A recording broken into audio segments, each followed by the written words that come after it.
évidemment que vous attendez tous l'interview avec Valcan Expertise. On retrouve Éric Galliègue, président de Valcan Expertise. Éric Galliègue, bonjour.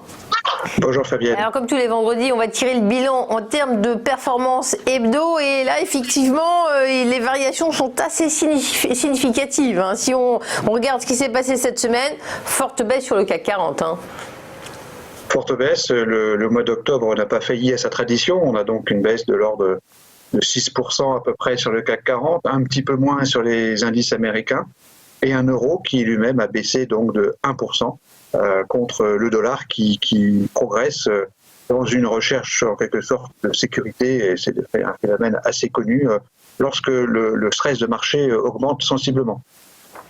Alors, l'actualité de la semaine, il y a eu beaucoup de géopolitique, mais surtout dans le domaine des frontières, à l'intérieur, le président annonce un second confinement, on le craignait, ça y est, c'est parti.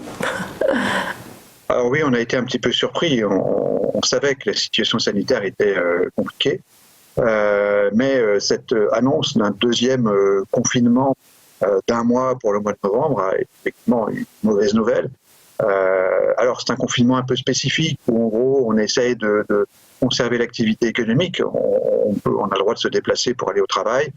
Le télétravail est évidemment très largement conseillé, voire rendu obligatoire, mais les écoles restent ouvertes. Donc c'est un confinement un peu moins dur que celui de mars-avril. Néanmoins, c'est bien sûr une mauvaise nouvelle pour le scénario de marché. Ça signifie que le PIB français devrait être revu en baisse, selon nous, d'environ 2% au titre de l'année 2020. Alors le problème, c'est bien sûr, est-ce qu'on va empiéter sur l'année 2021 ou est-ce que 2021 va commencer sur les chapeaux de roue en termes économiques? C'est ça le vrai sujet, c'est ça la question que se posent les investisseurs aujourd'hui. Alors l'évolution des États-Unis pèse lourdement sur les marchés et quand on regarde les statistiques américaines, elle tient plutôt bien l'économie américaine. Alors oui, on sait qu'il y a une multitude de statistiques différentes, d'indicateurs avancés, des indicateurs durs ou mous en quelque sorte, qui sont donc qui dépendent de l'opinion des acteurs de l'économie. Cette semaine, on a eu donc deux éléments. Un élément mou en quelque sorte, c'est le fait que l'indice PMI de Markit aux États-Unis dépasse 55, ce qui est un plus haut depuis 20 mois et montre qu'il y a quand même une dynamique de reprise vraiment importante aux États-Unis. Et puis il y a une statistique dure, comme on dit, qui reflète la réalité, qui est la hausse donc du PIB troisième trimestre. Alors la méthodologie de calcul fait qu'on publie une hausse de 33%. Hein, c'est bien sûr lié à la méthodologie de calcul américaine qui est un peu différente de ce qu'on fait en Europe notamment. Néanmoins, ça montre bien que, bien sûr, par rapport à un deuxième trimestre qui était catastrophique, il y a un fort rebond au deuxième trimestre. Il faut le saluer, c'est plutôt une bonne nouvelle. Et c'est vrai que si les États-Unis bénéficient d'un plan de relance important avant la fin de l'année ou en tout cas au début de l'année prochaine, ce plan pourrait effectivement sortir définitivement l'économie américaine de l'ornière. Alors la bonne tenue des GAFAM, hein, les valeurs de tech américaines, est un driver important pour le marché américain. On aimerait bien avoir d'aussi belles valeurs en Europe. En ce moment, un petit peu difficile hein, du côté des SAP. Hein.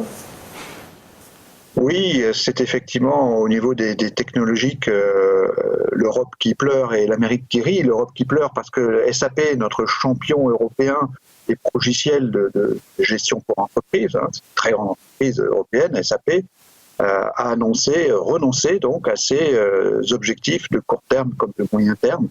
SAP avait bien résisté en termes fondamentaux, on le voit sur le graphique, avec des révisions en baisse qui avaient été relativement pondérées pendant la crise donc, du mois de mars. En fait, le cours de bourse a très mal réagi donc, à cette baisse des perspectives 2021, 2022, 2023, puisque ça concerne le court terme comme le moyen terme. Le cours a perdu 30%. La sanction est excessive de notre point de vue.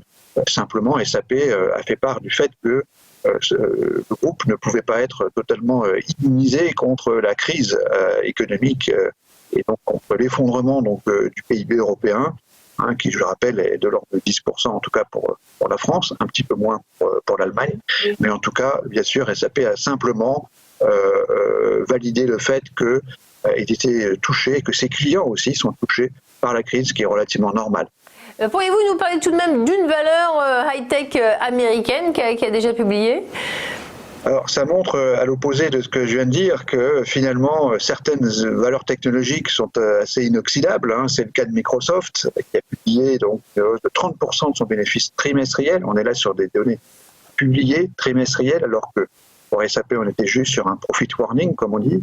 Donc, les données publiées donc, de Microsoft sont très, très favorables, avec une hausse de 30% du bénéfice. C'est bien sûr à nouveau la constatation de la suprématie américaine en matière de technologie. Il n'y a pas de crise pour les GAFAM. On le voit sur le graphique avec l'évolution des anticipations de bénéfices qui finalement ont été révisées en hausse depuis le début de la crise et pas en baisse. De révision en hausse, c'est quand même assez impressionnant. Alors on attend avec impatience les résultats des autres GAFAM qui sont publiés aujourd'hui aux États-Unis.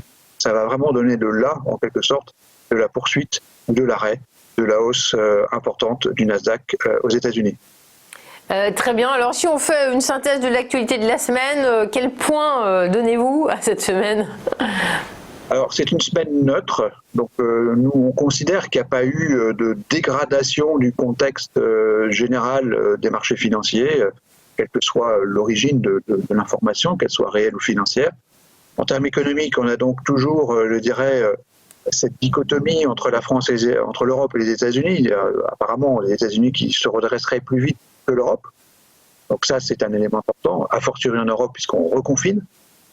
Je vous rappelle que la baisse de PIB en Europe est 2 fois plus importante que la baisse du PIB aux États-Unis. Et ensuite, en matière d'entreprise, d'activité d'entreprise, on a aussi le même sentiment, c'est que on a du négatif en Europe et du positif aux États-Unis, en tout cas pour la technologie au total. Ça nous fait une actualité neutre cette semaine. Quelle est votre recommandation d'investissement dans ce contexte ? Alors, pour la première fois depuis 3 à 4 mois, nous sommes en train de changer donc notre position sur le marché. La baisse significative des cours de cette semaine, notamment associée à une stabilisation des risques qui reste important mais qui ne se dégrade pas, nous incite à revenir sur les marchés d'actions. Pour la première fois donc depuis 4 mois, à revenir sur les marchés d'actions, car donc à être pondéré normalement sur les actions, donc ce qu'on appelle la neutralité, donc investi normalement sur les actions. Il faudrait que le marché baisse de 5% supplémentaires, que nous passions en surpondération sur les actions. En tout cas, nous ne sommes plus en sous-pondération, nous sommes en pondération normale sur les actions. Merci beaucoup Eric pour ce point sur les marchés et l'économie. On se retrouve dans un instant pour un petit point bourse après la pause.